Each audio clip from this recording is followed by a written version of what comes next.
de chagrin de vent et de frisson. Et tel est qu'une colère. Est-ce qu'on peut être un petit peu soutenu par les gens autour de nous? C'est aussi un peu de soutien, s'il vous plaît. Non mais, on est d'accord que la France est mobilisée. C'était un massacre. Non mais la France est mobilisée et je C'était pense pas mauvais, c'était très mauvais. Est-ce qu'on remet un palier comme tout à l'heure? Écoutez, on va se... allez, 10 millions. On n'est pas... 10 millions avant la fin de l'émission? Allez, on est des dingues. Soutenez-nous. En région, on dit vous êtes dingue, c'est pas grave. Soutenez-nous s'il Alors vous plaît. attendez, on va palier à 9 500 000. D'accord. On fait un autre palier. Et on massacre quoi? Je ne sais pas. Ah. La Rousseau.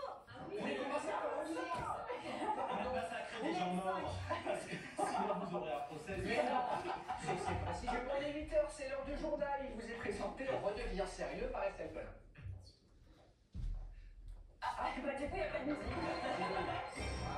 On aurait pu avoir un Claude François. Voilà. Ça aurait été très bien. À la une de l'actualité, ce matin, la filière agricole ne relâche pas la pression. Elle continue de mener des actions coup de poing. Oui, prochaine mobilisation le 9 et 10 décembre prochain, des actions qui visent à protester contre la lourdeur des charges administratives. La ministre de l'Agriculture est attendue dans le Loiret aujourd'hui, Mathilde Aydri. La colère ne retombe pas chez les agriculteurs. Plus de 10 jours après le début des mobilisations, le compte n'y est toujours pas selon eux, notamment sur la question de la rémunération. Une priorité pour la Confédération paysanne. Notre revendication principale à la Confédération paysanne, c'est de vivre dans notre travail, c'est d'établir des règles par une législation sur des prix minimums garantis qui rémunèrent toutes nos productions, soit le lait, la viande, les fruits, les légumes, le miel, les céréales. Hier matin, la ministre de l'Agriculture, Annie Genevard, a reçu plusieurs organisations, dont la FNSEA.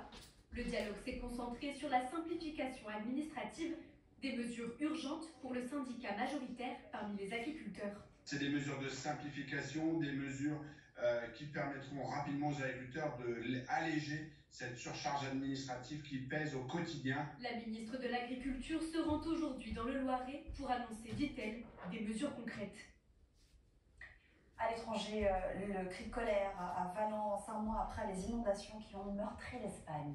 Oui, les habitants de la région se sont réunis hier symboliquement pour rendre hommage aux victimes. Inondation qui, je vous le rappelle, a fait 230 victimes. Alizé Calvo. Des bougies en souvenir des 230 victimes de la catastrophe et des applaudissements qui laissent rapidement place à la colère.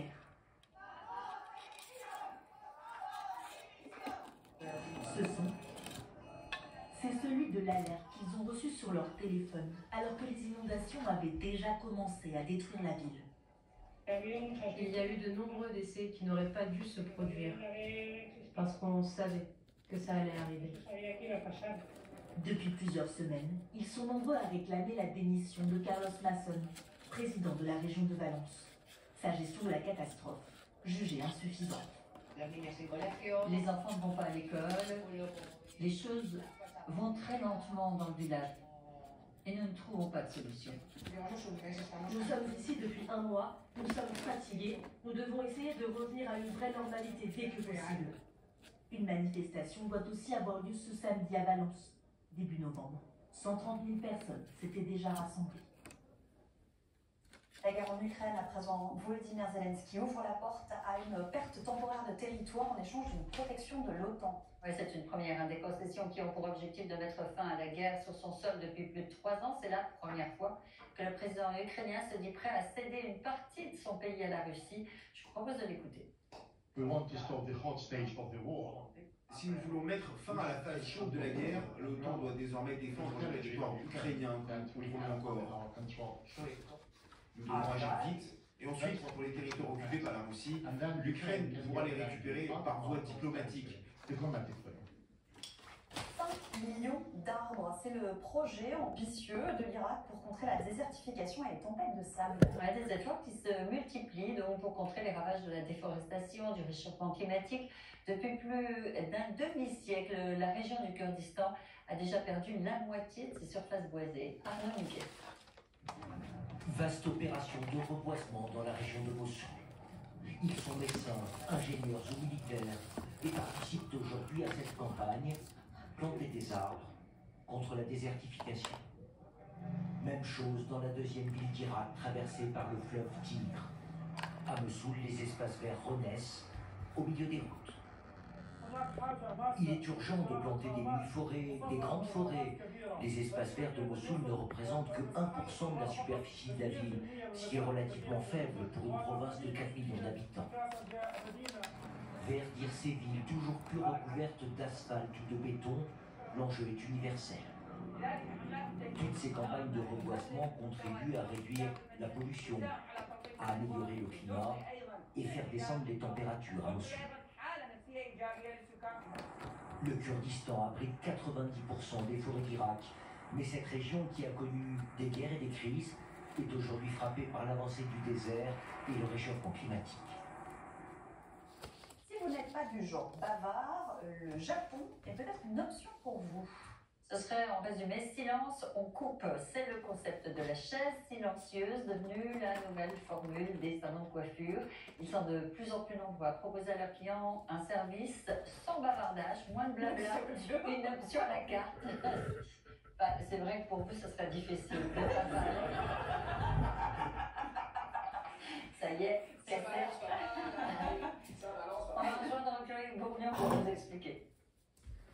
Quand vous réservez votre coupe au salon de coiffure Airwork Credo à Tokyo, 3 choix s'offrent à vous. Une discussion normale, peu de conversation, voire le silence. Ça fait maintenant 10 ans que ce salon de coiffure propose des coupes sans un mot et visiblement, il a trouvé sa clientèle. Selon le Japan Times, 60% des clients choisissent d'avoir peu ou pas d'échanges. Et selon une récente étude, plus de 50% des Japonais entre 20 et 49 ans préféreraient se faire couper les cheveux en silence. Tout cela pour éviter des discussions informelles, jugées gênantes, voire forcées. Ce mode de service silencieux se développe aussi dans d'autres domaines au Japon, dans des restaurants de sushi où tout passe par le smartphone, ou encore des magasins de vêtements où le choix de la couleur du panier à l'entrée indique au vendeur si vous souhaitez ou non être accompagné dans vos achats. Un choix du silence de plus en plus répandu dans le pays où le nombre de personnes qui vivent seules ne cesse d'augmenter ces dernières années. Pardon. Voilà, c'est exactement ce que je disais. Des noms des salons de coiffure. On a une colle pour vous. Oui. Ah bah oui. Encore? Ouais. Allez-y. À quel âge a Bill? Bill, de Bouléville? Ah, bravo! Bah, Bill, c'est pas Clinton, donc c'est forcément Bouléville. Ah non, il est balèze. Non, je sais pas, 70 ans? Non. 65. Et je peux vous dire que chez nos voisins belges, c'est un anniversaire qui se célèbre en beauté, 65 ans d'enfantillage décliné en bande dessinée, séries, films que nous retrace Alizé Calvo.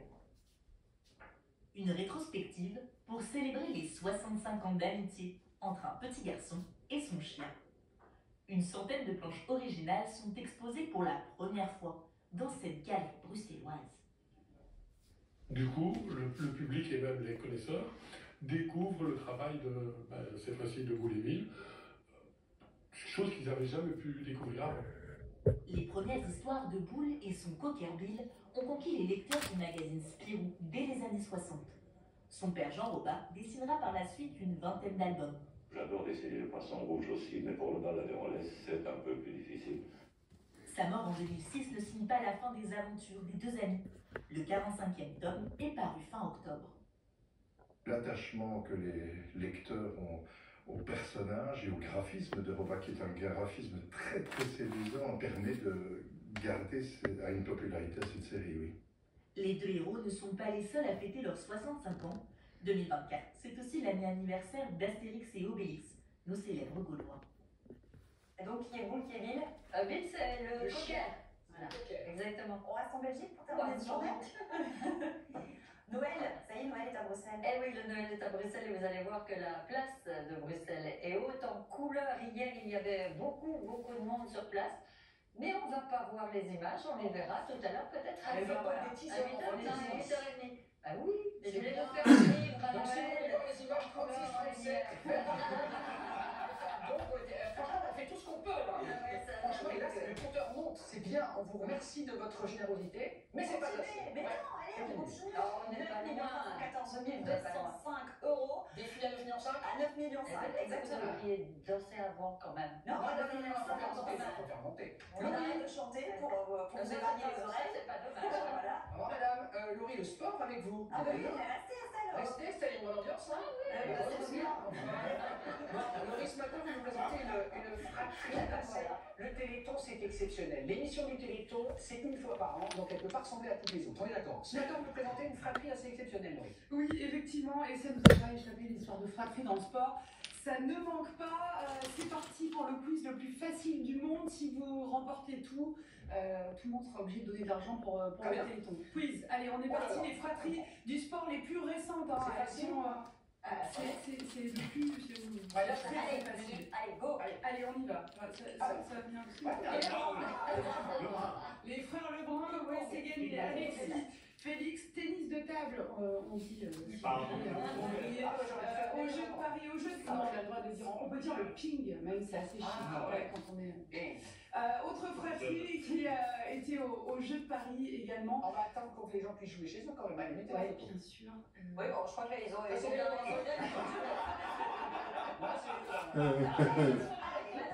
Florent Manodou, lui, il a brillé au jeu de Paris. Sa sœur, c'était Laure. Bien sûr, on est sur un 100% pour le service. Et puis, dernier également, ils étaient aussi au jeu de Paris. Il a fait aussi les deux prénoms. Voilà. Laure et Laure. C'est vrai, Laure. 36-37 pour passer à la photo suivante, s'il vous plaît. Il faut dire les deux prénoms.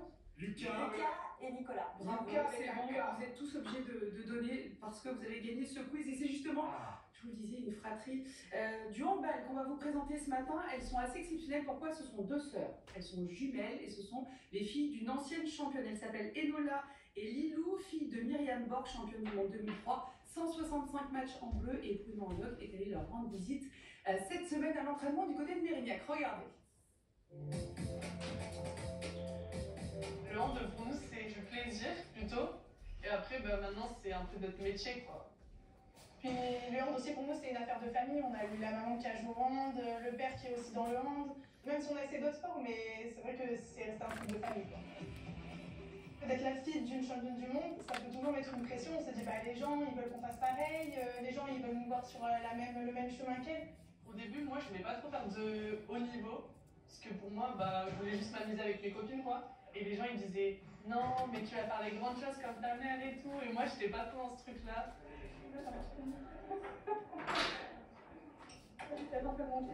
On a beaucoup, non beaucoup non, c'est ça, non. Oui mais moi je les sens chérie. Dès leur enfance, elles ont baigné là-dedans, donc il y a des gènes mais il y a aussi une culture qu'elles ont appris toutes petites, être sur les terrains, à côté, dans les salles, dans le bus. Donc elles se sont peut-être imprégnées aussi de tout ça. C'est des enfants qui sont très complémentaires, et qui sont très indépendantes aussi. Elles savent vivre l'une sans l'autre, mais à côté de ça, il faut toujours qu'elles se retrouvent à un moment donné. On se soutient beaucoup. Quand moi je suis dans le dur, Lilou elle me remonte le moral en parlant d'autres choses et tout, parce que des fois ça fait du bien aussi de sortir du hand. Mais on sait se recadrer aussi, si par exemple je vais râler sur un truc, elle est capable de me dire bon là tu saoules tout le monde, concentre-toi sur ton monde et tais-toi quoi. Et inversement.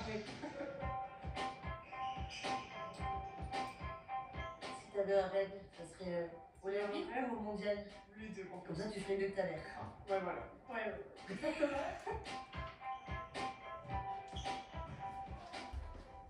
Une jolie rencontre, une jolie fratrie qui représente l'avenir de la France ou pas? Oui, elles sont d'ailleurs déjà championnes du monde chez les U20, c'est les joueuses de moins de 20 ans, mais on les attend évidemment, vous les aurez vues en premier dans Télématin, dans la grande équipe de France, les Françaises qui sont les championnes du monde, vice-championnes olympiques, et qui ont débuté l'Euro. Elles ont gagné leur premier match, elles jouent ce soir leur deuxième match contre l'Espagne, on reparlera d'elles dans les jours à venir dans Télématin également. Merci Henri. Merci Laurie. Merci Estelle. Tu peux partir? Ouais, mais vous revenez à 8h30 sur S'il y a une Corée, sinon non. La Corée, elle dépend si nos téléspectateurs généreux décrochent leur téléphone pour 3637. La météo, c'est les 40 ans.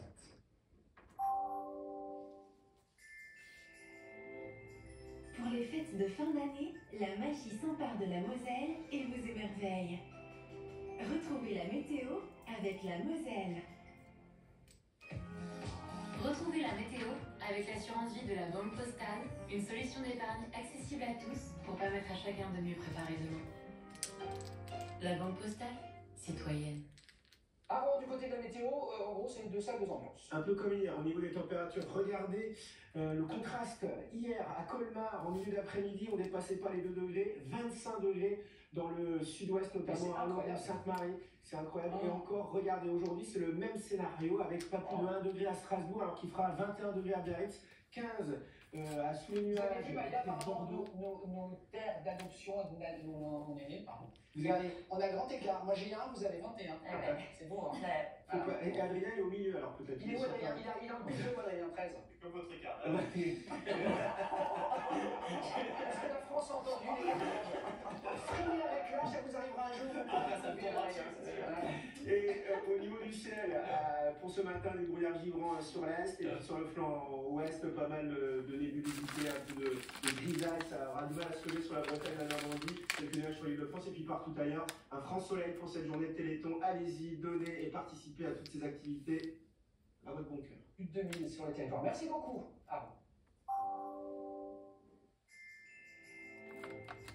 Pour les fêtes de fin d'année, la magie s'empare de la Moselle et vous émerveille. C'était la météo avec la Moselle. C'était la météo avec l'assurance vie de la Banque Postale, une solution d'épargne accessible à tous pour permettre à chacun de mieux préparer demain. La Banque Postale, citoyenne. Place à l'invité d'actualité, Maya. Vous recevez ce matin Hélène Villemain. Elle est la maman de Sacha, l'un des ambassadeurs de ce 38e Téléthon. Bonjour Hélène. Bonjour. Merci d'être avec nous ce matin. On embrasse Sacha qui fait dodo après la soirée d'hier. Sacha, il a 8 ans.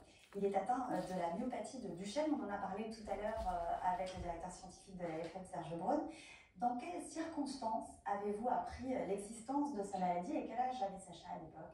Alors, on l'a appris par pur hasard, puisqu'il a été diagnostiqué très très tôt, à l'âge de 2 ans, alors que normalement on diagnostique cette maladie plus tard, vers 3-4 ans. Sacha a été diagnostiqué après un malaise qui nous a menés aux urgences. Et aux urgences, on lui a fait une prise de sang pour comprendre un petit peu ce qui lui était arrivé. Et c'est dans cette prise de sang qu'on a vu un témoin d'une maladie, en tout cas d'une souffrance musculaire. Ce sont les CPK très augmentés. Donc on a été invité à rester hospitalisé une huitaine de jours. Et après 8 jours, on a grandement suspecté, alors pas encore diagnostiqué, mais en tout cas suspecté la myopathie de Duchenne. Donc on a été invité à continuer les investigations du côté génétique. Quelle a été votre réaction vous, en tant que parent à ce moment-là? On est terrifiés. Ça fait très peur. Vous connaissiez cette maladie? Je connaissais cette maladie. Je connaissais grâce au Téléthon, puisque je suis le Téléthon depuis toute petite, mais j'ai aussi une amie dont le fiel est atteint. Donc je connaissais l'évolution de la maladie. On est terrifiés. On bascule... Alors, on est jeunes parents, ça fait à peine 2 ans, donc on est dans l'euphorie encore de la naissance et des premiers moments. Et d'un coup, votre vie bascule en quelque chose d'assez terrible. Et avec en même temps la recherche qui évolue énormément, au point qu'on vous propose 4 ans plus tard, alors c'est long, hein, c'est très long 4 ans, une thérapie pionnière pour Sacha. D'abord, est-ce que vous avez réfléchi avant d'accepter ou est-ce que vous avez hésité? Non. Non, on n'a pas réfléchi. Déjà, on était même demandeurs, c'est-à-dire qu'à peine les premières informations sur les essais cliniques, à chaque rendez-vous, on disait quand ça se débloque, pensez à nous, on est prêts. On avait déjà mis en place la corticothérapie qui est nécessaire pour justement débuter les essais. Donc non, on était demandeurs. Et on n'avait pas peur parce qu'il faut quand même comprendre que lorsqu'on vous annonce une maladie comme celle de la myopathie de Duchenne, vous savez ce qui va se passer dans les années à venir. Le chemin du malade est tout tracé. Donc quand on vous envoie une bouée telle qu'un essai clinique, vous l'attrapez, vous vous y accrochez et là vous vous dites oui, on ne sait pas ce qui va se passer, mais c'est déjà extraordinaire de ne pas savoir finalement comment va évoluer la vie. Alors, il a reçu une injection, Sacha. Au bout de combien de temps vous avez commencé à avoir des résultats sur votre petit garçon et sa mobilité? 3 semaines après l'injection, au courant de ses soins de kinésithérapie, j'ai senti au moment de lui faire ses massages que ses mollets avaient une souplesse que je n'avais encore pas constatée depuis sa naissance finalement, puisque je sentais très tôt, mais sans me rendre compte qu'il y avait des boules, des fibroses en fait qui s'étaient installées. Et là, ces fibroses commençaient à s'assouplir. À partir de là, bon, on ne s'est pas enflammé parce qu'il y a toujours ce côté, est-ce qu'on veut y croire, est-ce que c'est réel? Et en fait, 10 jours après ça, au moment de monter à l'étage, Sacha attaque l'escalier et jusqu'ici, à chaque fois qu'il montait l'escalier, ben, j'étais derrière lui, j'assurais au cas où il y ait une chute. Et puis, il avait les mains prises, donc je m'attendais à ce qu'il mette tous ses jouets dans une main pour se hisser comme à son habitude. Et en fait, ce soir-là, il a gardé tout dans ses bras et il a monté l'escalier en alternant les pas. Je suis restée scotchée en bas de l'escalier, je l'ai regardé monter jusqu'en haut. Et il m'a regardé l'air de dire, ben, fais quoi, tu viens? Et je lui ai dit, attends, descends, il faut que tu recommences. Enfin, histoire de voir si c'est réel, enfin, est-ce que c'est un coup de chance ou pas? Et en fait, quand il fait ça, je me dis, bon, là, il n'y a plus de place pour le doute, la thérapie génique fonctionne. Et ce que nous disait Serge Braun, c'est qu'il progresse, Sacha. C'est-à-dire qu'on peut se dire que ce qui a été perdu ne sera pas récupéré. Ce n'est pas le cas chez Sacha. Il avance aujourd'hui et il n'a pas de limite. Quel est son quotidien, lui? C'est ça qui est assez fou, c'est qu'on ne nous avait pas fait de promesses. On nous avait dit, bon, l'objectif ultime, ce serait d'arrêter la maladie là où elle en était au moment de l'injection. Et en fait, pour nous, ça a été encore plus que ça, puisque Sacha a gagné des compétences qu'il n'avait pas avant.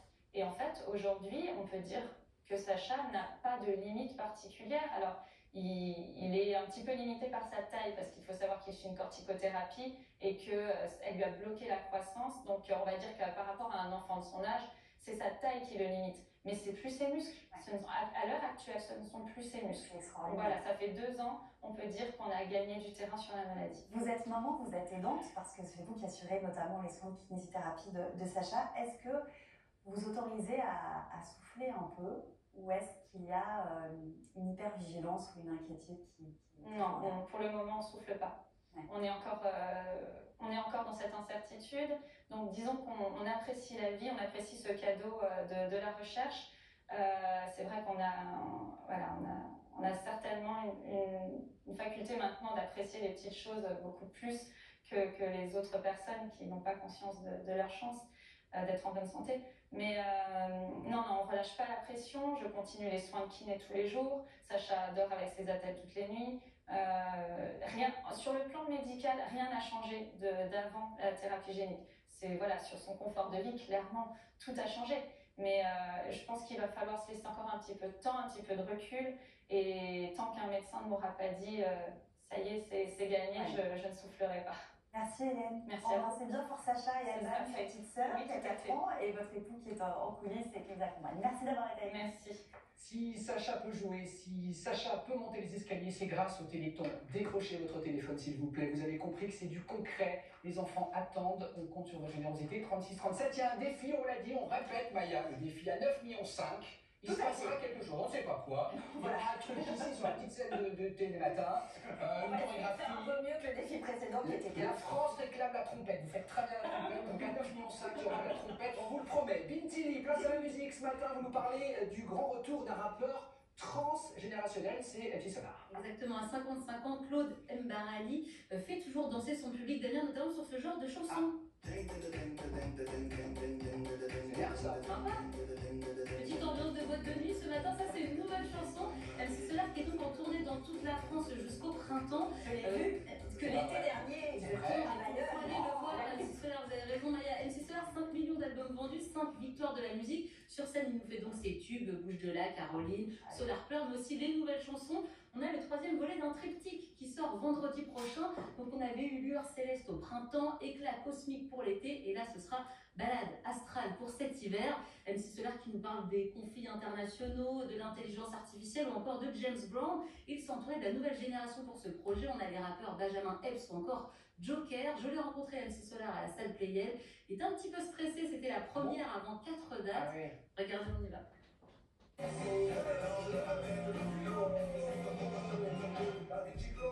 Comment vous vous sentez à quelques heures de la première? En réalité, quelquefois, dont ce soir, j'ai le trac parce qu'on est dans une salle spécifique, différente, que je ne connais pas encore. Vous fêtez près de 35 ans de carrière. Comment vous expliquez votre longévité? En 90, je pensais pas que je serais là aujourd'hui. Je crois que j'ai beaucoup évolué. J'ai commencé avec du rap jazz, et puis après je suis allé faire des choses qui ressemblent à du rock, comme Solar Pleurs. J'ai fait des morceaux de reggae. Chaque fois que je trouve des espaces de créativité, j'arrive à créer. Car les techniciens avaient la devise et le dialoguiste n'a bossé que sur vie artiste. On est parti en tournée et puis on est allé en studio quand il y avait des jours de repos. On s'est dit bon, j'ai pas beaucoup de jours. Allez, on va faire 3 morceaux là sur 3 jours. Vous avez toujours les bons mots et des rimes riches. Comment vous arrivez à vous renouveler dans l'écriture? Une fois par semaine, j'écoute à peu près 5 ou 6 rappeurs, puis je me dis oh là là, c'est fabuleux. Lui, il a mis de l'argot du 91, un tel a fait ceci, un tel a fait cela. Donc ce sont des chemins sur lesquels je ne dois pas aller.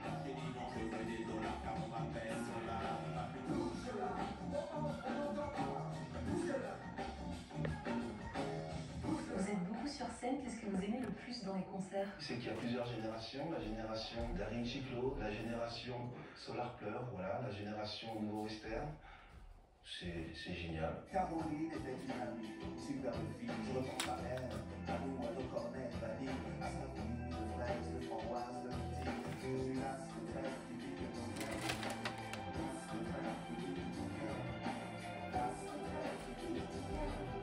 Est-ce que parfois vous en avez assez de jouer ces anciens tubes ou jamais? En fait, j'ai pas honte parce que c'était assez bien articulé. Musicalement, il y a eu certainement un bon travail et ça tient. Quand on est un rappeur de 55 ans, comment on reste à la page? C'est quoi la recette? Honnêtement, je savais même pas qu'il y avait des rappeurs qui pouvaient chanter jusqu'à 50 ans. Vous vous surprenez? En fait, je suis sûr et certain que quand j'avais 20 ans, j'étais déjà vieux. L'année prochaine, en 2025, je commence à me poser des questions sur le temps qui passe. Ça va encore être une source de créativité pour moi.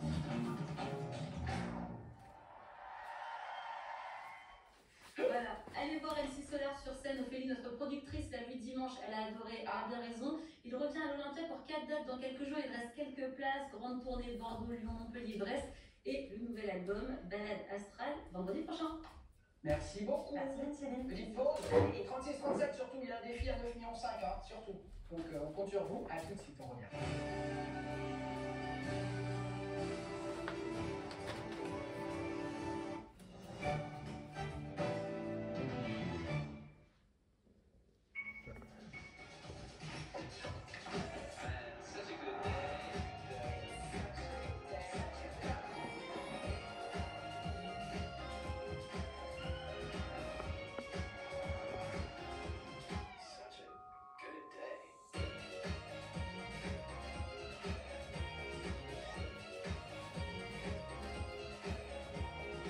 Découvrez le nouvel Dacia Spring, 100% électrique, à partir de 89 € par mois. Premier signe d'un mal de gorge peu intense et sans fièvre, essayez Strepsils lidocaïne. Avec sa double action locale, anesthésique et antiseptique, Strepsils lidocaïne soulage la douleur rapidement. Strepsils lidocaïne pour un soulagement rapide. Pour un soulagement rapide et ciblé, découvrez également sa version spray. Tout médicament peut exposer à des risques. Parlez-en à votre pharmacien. Chez Signal, ma mission est de prendre soin de toutes les bouches. C'est pourquoi je suis fière de présenter Signal Intégral 8 avec la technologie innovante ProZinc qui protège toute la bouche en combattant les bactéries sur les dents, les gencives, la langue et les joues. Il est 3 fois plus efficace qu'un dentifrice classique. Signal prolonge la santé de toutes les bouches.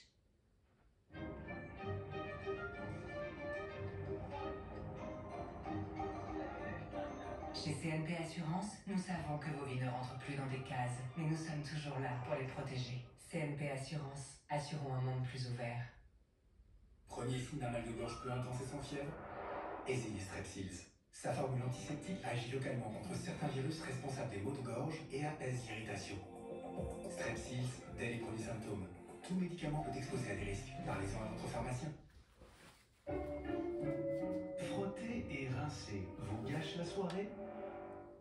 Monsieur Propre Pchité essuyé terminé à base d'ingrédients d'origine végétale. Pchité, essuyé et c'est terminé. Il dissout rapidement jusqu'à 100% de la graisse sans laisser de traces. Et voilà, Monsieur Propre Pchité essuyé terminé. Monsieur Propre! En ce moment, devenez champion du nettoyage et profitez de 34% remboursés sur toute la gamme Monsieur Propre. Bonjour, c'est Juliette Chevin. Vous me demandez souvent mon secret beauté. C'est le collagène sublimif du laboratoire des Granions. 12 grammes de collagène marin français, acide hyaluronique, coenzyme Q10. plus hydraté, plus ferme et mérite sa tenue. Granio Collagène, c'est ma routine anti-âge. Retrouvez toute la gamme Granio Collagène en pharmacie.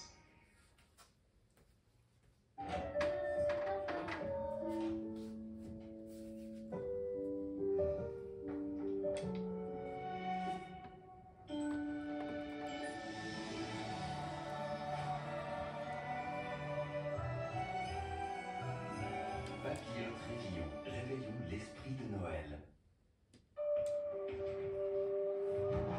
Douleur de règles? Mal de tête? Courbature?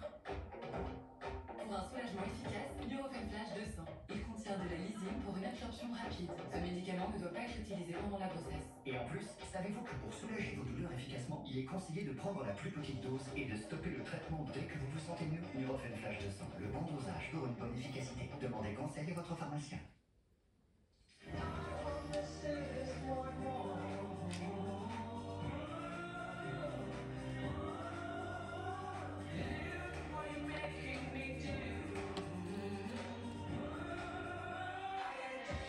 Pour des fêtes pleines d'émotions, découvrez les chocolats de Noël Côte d'Or. Difficile de vous faire entendre? Gorge sensible? Utilisez les pastilles du laboratoire VIX, avec un cœur liquide à la propolis qui tapisse la gorge pour un effet rapide et adoucissant, afin que vous puissiez vous faire entendre à nouveau. Oropolis, du laboratoire VIX.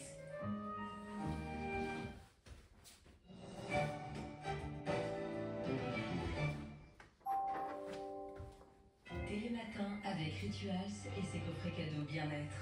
Télématin avec la clémentine de Corse, fière et tellement corse. C'est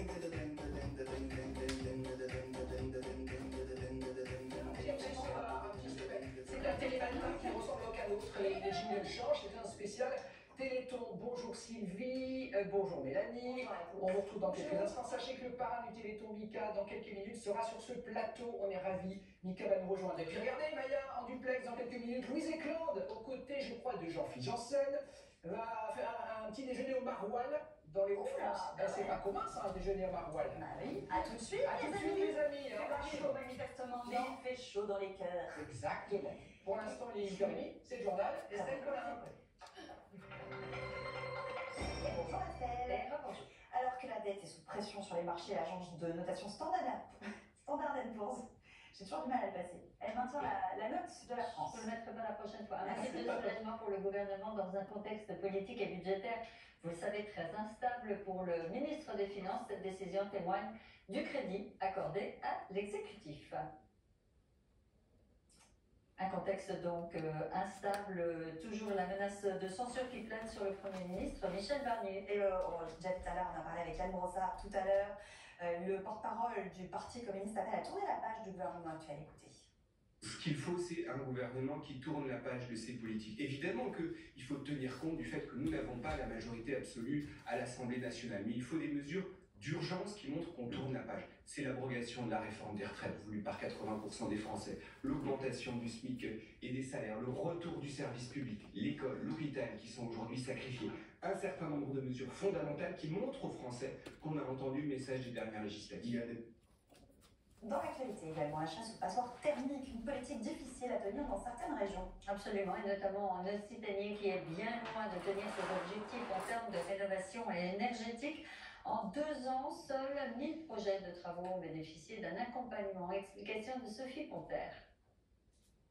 Faire disparaître les fameuses passoires thermiques, des logements énergivores été comme hiver, c'est l'objectif ambitieux de la région Occitanie. Entre 2020 et 2023, le Conseil régional a mis en place un dispositif destiné au logement individuel. 9000 audits de rénovation énergétique ont été financés grâce à cet accompagnement. Mais seulement 11% des ménages audités ont finalement réalisé des travaux. Pour fixer un ordre d'idée, des travaux de rénovation coûtent 39 000 €. Sur ces 39 000 €, 28 500 restent à la charge du ménage. Donc on comprend aussi leur hésitation à s'engager sur ces travaux. Des travaux de rénovation coûteux, mais efficaces. Moins 66%, c'est la baisse moyenne de consommation d'énergie relevée chez les ménages concernés. Moins 85% d'émissions de gaz à effet de serre. Pour réaliser ces travaux et bénéficier des aides, il faut des professionnels spécialisés dans la rénovation énergétique.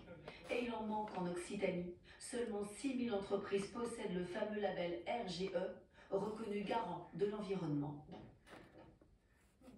Direction l'Italie à présent, avec cette question: comment lutter contre le surtourisme? Eh bien, Florence, on a manifestement trouvé une solution.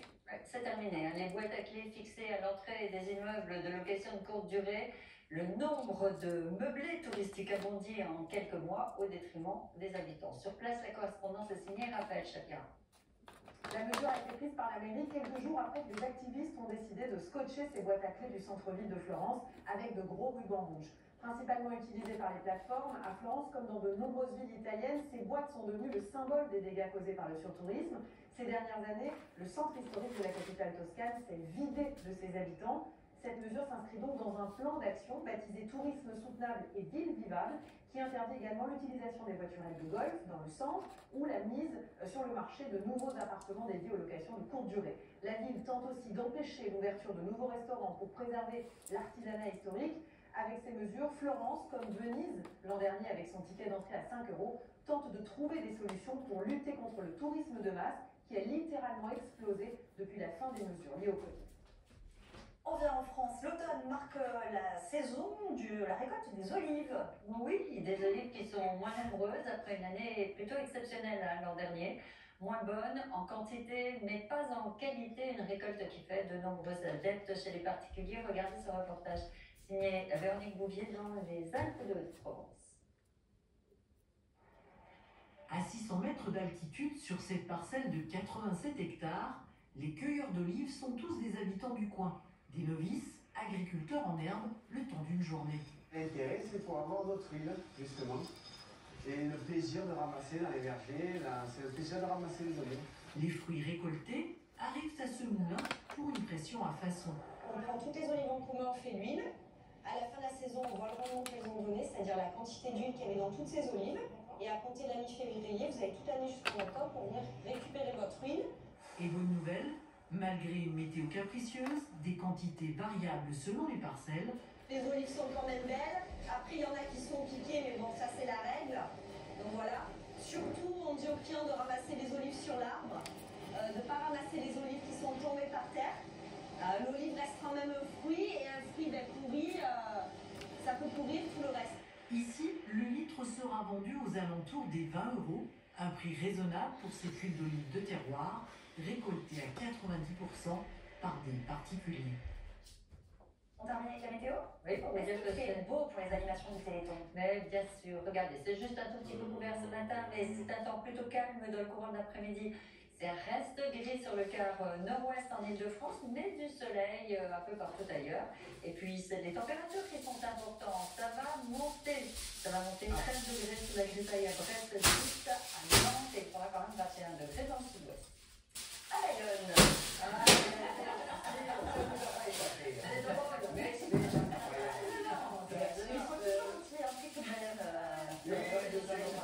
Merci beaucoup Estelle. C'est le moment, on va demander une musique très officielle s'il vous plaît. On accueille le parrain du Téléthon 2024, c'est Mika qui nous rejoint sur ce plateau. Bonjour Mika, bienvenue. Mika, combien de minutes vous avez dormi hier soir? Non, ça va, une petite sieste. Une Mais c'est pas seulement moi. Hein. J'ai croisé Docteur Téléthon qui est dans une loge. Tiens, c'est Jérôme. Ça va? Oui, ça va. Combien d'heures? 2 heures. Non, on est tous dans une énergie vraiment enthousiaste. Et que vous insufflez magnifiquement parce que vous êtes un parrain formidable. Et on est, nous aussi, hyper fiers de vous avoir ce matin avec nous. Comment ça se passe depuis hier soir, les émotions que vous vivez?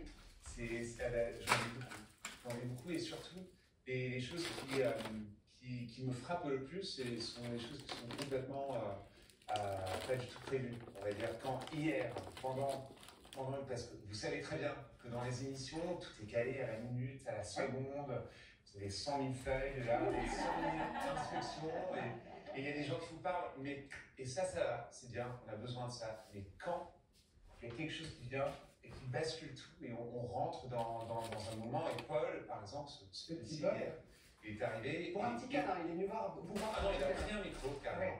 il a décidé que il en avait marre, que tous les adultes, il en avait marre d'écouter Cyril, moi, Sophie, et il a pris l'antenne. Il a pris l'antenne. Vous comprenez ce que ça veut dire? Il n'a pas peur, hein. Il a pris l'antenne, c'était son émission en direct, il ne laissait pas les gens parler. Et franchement, c'est exactement comme ça, on a besoin des moments comme ça. Et après, lorsqu'il est en train de parler, on commence à s'en souvenir un petit peu. La réalité, ce qu'il est en train de vivre, sa situation, son quotidien, on se dit, il prend l'antenne, on a besoin d'écouter. On va faire un petit point compteur, Maya, si vous êtes d'accord. Bien oui. Bien sûr, on en a combien? Parce qu'il y a, attention, on avait... Parce que Mika, on se lance nous des défis à Télématin. Et on passe des barrières, on lance des défis à téléspectateurs. On s'improvise des défis. Voilà, nous aussi, on fait sauter les conducteurs. Alors là, on a beaucoup mal chanté. Ouais. Et pour vous arrêter, les gens ont donné des points sur la chanson. Si je vais continuer à chanter. Dans les deux sens, ça marche. Mais là, on va danser. Parce qu'on avait bien. Voilà. Et ça, c'était du peu de François, ça se voit. Mais il y a une chorégraphie officielle du Téléthon cette année, préparée par Katrina Bachette, et on avait dit qu'on le faisait à 9,5 millions. 9,5 millions. 9 millions, c'est ça. Mika, en fait, vous voulez pas venir avec nous, c'est là. C'est sur Vous connaissez la chorégraphie ou pas, Mika? Et ça continue de grimper. Venez là. Je pense qu'ils veulent pas présenter. Non, pas faites le tour. Les filles, venez. Alors, c'est sur Happy. C'est sur Happy. On se fait derrière ou c'est celle qui connaît les pas? On se fait derrière. On se fait derrière. On en a la musique ou pas? Pendant ce temps-là, donc 36, 37, on dit on rappelle, il y a Téléthon. Attendez. D'accord. On pousse à droite. On pousse à gauche.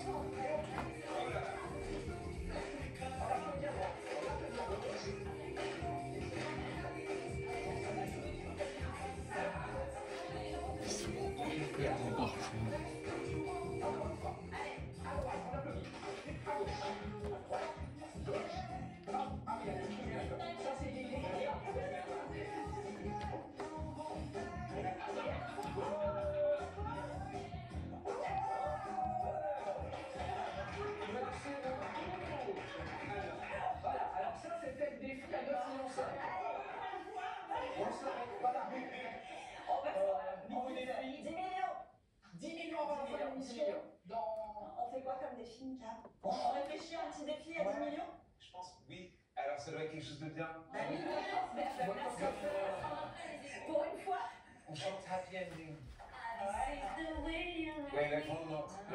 La grande note. Ok, toi tu vas la faire. En a cappella, ici. Allez. À 10 millions. À 10 millions. Alors 36 37, téléthon.fr et on Si ça c'est pas de la motivation. Allez, on va prendre la direction d'une des villes ambassadrices du Téléthon, c'est à Vennes-sur-Helpe, dans le nord de la France, où se trouve une amie Télématin. Cette amie, c'est évidemment Disney Ekland. Elle rame ce matin, c'est ça? Mais ah bah oui, elle rame avec des pompiers et des gendarmes. Le sport de bon matin, Louise. Coucou. Ah ouais. Oh là là. Il faut faire du sport, hein, il fait pas chaud. Hein. Et j'ai de la chance, je suis très bien entourée ce matin. Et puis les pompiers du secteur, tous les pompiers du secteur sont là. Ils se relaient pour ce défi pendant 30 heures. Les gendarmes sont là, les pompiers se relaient tous les 10 minutes. Et les gendarmes tous les 30 minutes. C'est des guerriers. Je ne dirais pas qui est plus fort. C'est moi, ça fait 30 minutes que je vous attends.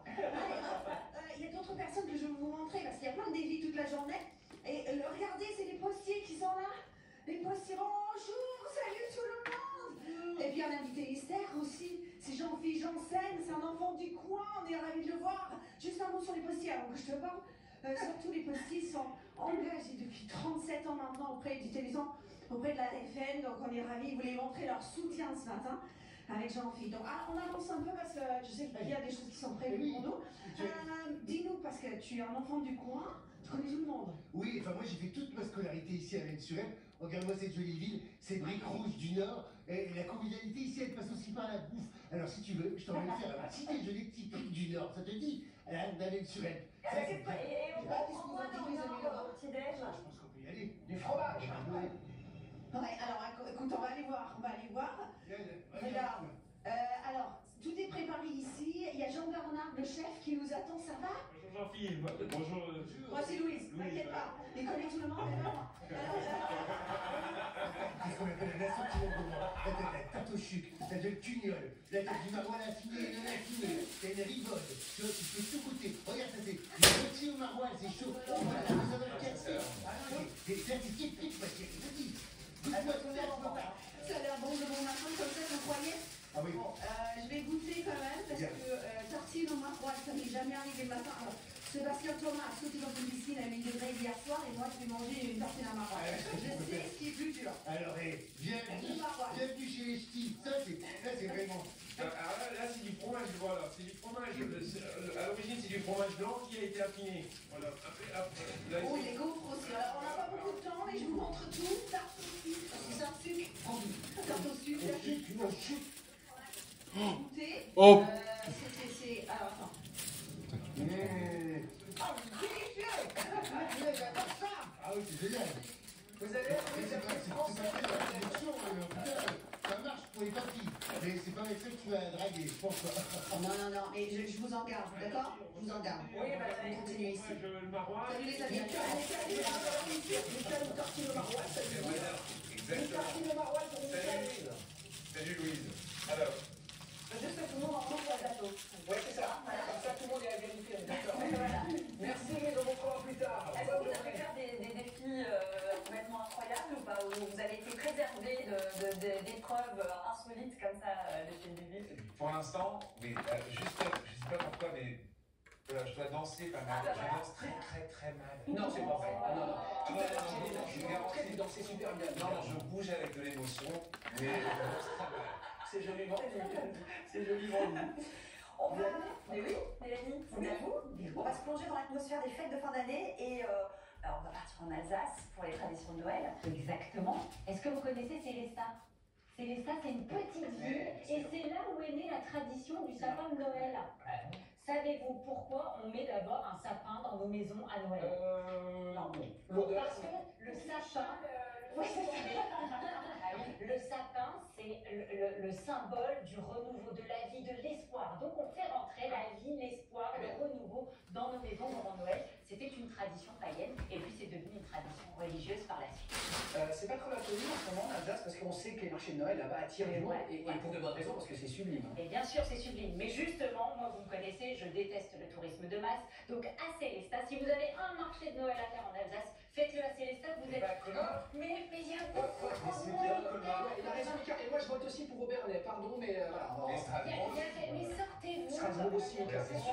Mais non, mais vous pouvez pas avancer sur le marché de Noël de Strasbourg. Vous y allez, vous choisissez. Non, c'est compliqué. Là, à Célestat, vous serez bien tranquille. Il y a 3 marchés de Noël un peu partout dans la ville. Et puis regardez, c'est une très jolie ville, le patrimoine est magnifique. Il y a 2 églises, il y a des petites ruelles, des petites places, les petites maisons à Colombage, c'est vraiment la petite ville typique. Et puis surtout, il y a la première mention écrite connue au monde qui fait la référence à la tradition de l'arbre de Noël. Regardez.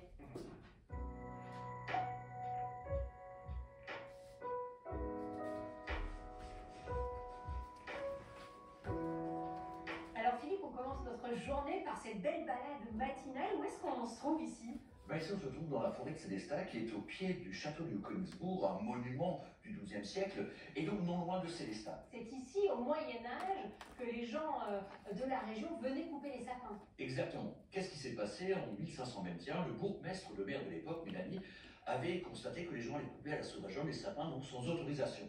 Et il a fallu régenter cela pour qu'il y ait un minimum d'organisation quand même et de respect des règles. Et alors comment vous savez ça, vous, Philippe? Parce que tout simplement, à Célestat, nous avons des traces écrites, des archives municipales qui nous permettent d'affirmer tout cela. Vous en allez voir? Allez, on y va.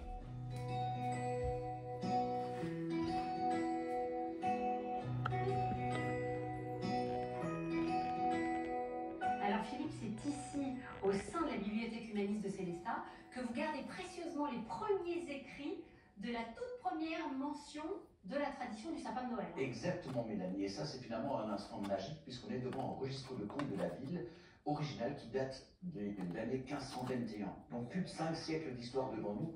Alors qu'est-ce qu'il dit, ce registre? Et ce registre nous informe qu'il fallait, dans une version alémanique de l'époque, payer 4 shillings aux gardes forestiers municipaux pour aller surveiller les arbres de la fête 3 jours avant Noël à la Saint-Thomas. Donc on considère à partir de cette période-là que le sapin de Noël est rentré dans les maisons. C'est ça. Et alors à l'époque, on le décore ce sapin? Alors on le décore effectivement.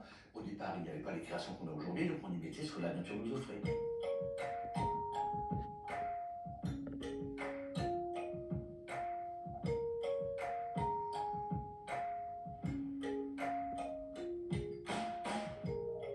Et alors ici, dans l'église gothique de la ville, vous retracez toute l'histoire de la décoration.